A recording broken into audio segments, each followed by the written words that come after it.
As a YouTube creator that has produced many videos on speaking, articulation, and communication, one of the questions that I get asked frequently is, what do you do when you are working in a remote team, right? Because now a lot of jobs have transitioned online. A lot of times we are working from home and there are meetings that are on video but not in person. So one of the questions I get asked most frequently is, how do you build rapport when you are on a team? How do you build rapport with your team members or with your boss or with your colleagues when we are working virtually?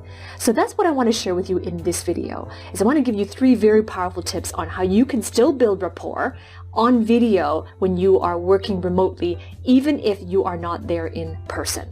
The first tip is to recognize the similarities, because yes, there are similarities even though you are on video. If you're on a Zoom chat or using StreamYard, you are still connecting to people. There is still someone on the other side of that call. It is still person to person. It is not person to machine just because you are sitting in front of your screen. It is still person to person. So you got to recognize the similarities. You're still talking to a person. Even if it's a group of people on Zoom, let's say you are in a room full of your colleagues and you are about to do a presentation, but you got to build rapport. Or if you're doing an interview and it's a group interview, there's a panelist of interviewers. Remember that you are talking to one person at a time. So if you are speaking from that, when you're building rapport, focus on that one person. And one thing you can do is, as you're speaking, look at them, right? This is like a video chat. Turn on your video, they turn on their videos, and connect with them, each one individually, because then they know that you are talking to them. And your words are important as an indicator that you are talking to them. So, for example, if I'm speaking to you in person and we're having a conversation, I would never refer to you as ladies and gentlemen, because you are one person. I would say hello, right? Or I would say I'm talking to you. I wouldn't say I'm talking to you guys or I'm talking to you people, because I am talking to you. And so even if there are 30 people on your Zoom chat, make sure that the words that you are using are singular, because you want each person, as they're listening as one person. They're not listening as a group. They still hear when you say you, I'm talking to you. And when you say you and there's 30 people there, then each person as an individual will perceive that as, yeah, he's talking to me or she's talking to me, right? So recognize the similarities. The second tip is to remember the synergy. Now, there was a video that I created before on how to build rapport in the workplace, right? So first of all, if you haven't watched that already, then below this description, there's a link to that video, how to build rapport in the workplace. And I want you to watch that video, because in that video, I talk about what is the meaning of rapport. And when you are building rapport with someone, it means that you are building a harmonious relationship where 2 or more people are in sync with each other's emotions, their feelings. They understand each other's feelings, or they understand each other's ideas, and therefore there is a communication flow. That is the definition of rapport, right? So remember, there's got to be that synergy, right? And so if you want to create that synergy with someone, then you got to understand how they feel. You got to understand what are their viewpoints. You got to understand what are their worldviews, right? Because if you want to build rapport, you are speaking from their values, not from yours. You're speaking from the emotions that you know that they desire to feel, not from what emotions you want to feel. So then how do you understand that? You won't be able to create that value for someone until you understand what they value. And the best way to understand what they value is to ask questions, right? Because distance does not diminish the need for creating harmonious relationships. Just because you are on video, that distance, that physical distance, does not diminish the need to be in harmony. It doesn't diminish the need to be able to understand their ideas, their values, right? It doesn't diminish that, nor does distance diminish the effectiveness of understanding each other's feelings. You can still go on and create an understanding of someone else's values through video. So one of the most important things you can do is ask questions.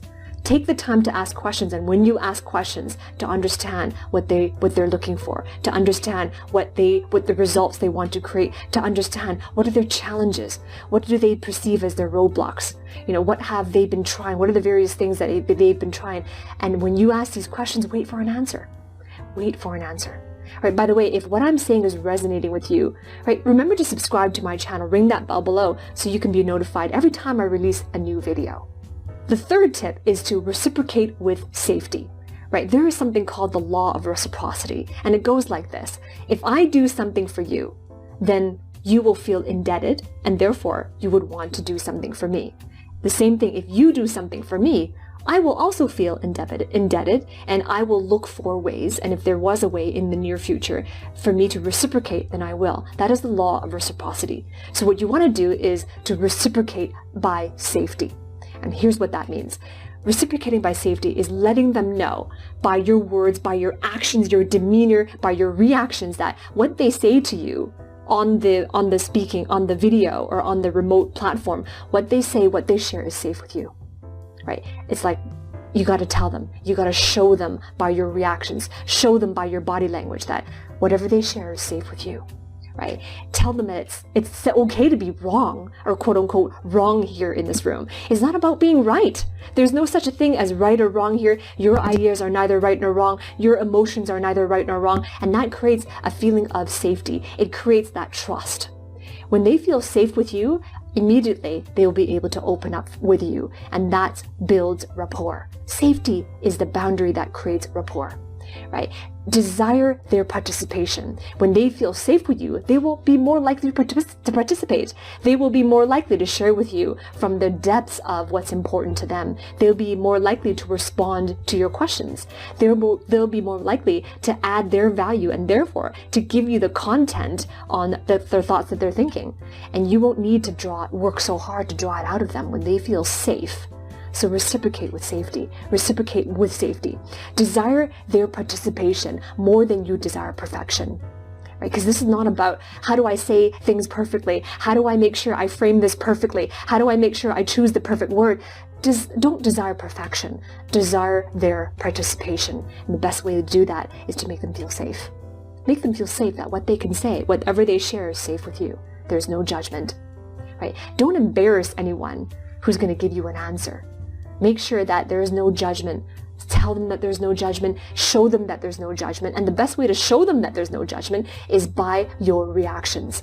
When you're on video, they can see your face. They can see everything from your chest up. So react in such a way that it is safe with you. And that is to make sure that your facial expressions, your physiology, everything can be transmitted on video. Show them, demonstrate with them that it is safe, that there is no judgment. Right? You're not looking for the right answer because you're not seeking the right answer. You are seeking a participation. You just want them to give you an answer to questions that you pose, or you just want them to continue a discussion. And that's what you're aiming for. Not for perfection, not for anyone to give you the right answer, because most of the time, let's face it, there isn't one. Right? And nobody wants to be told that they're wrong in front of everybody. And nobody wants to be seen or positioned as not contributing, or not saying the right thing, or not sounding intelligent. Nobody wants to feel that way. So if you want to build rapport, reciprocating with safety means that you allow them the space, you hold the space so that they can feel like this is their space. This is a place where they can be themselves, they can be authentic, and they can share things openly without being judged by it. Right? But without being told or implied that they were wrong, or that they are not smart or not intelligent. Without those things. When you reciprocate with safety, you will get the participation, because safety creates trust. So I want to hear from you. Comment below, what have you learned in this video on creating rapport virtually, and which tip are you going to implement right away? Let me know in the comments below, and also remember once again to subscribe to my channel, because I look forward to creating more content like this and answering your questions in my next video.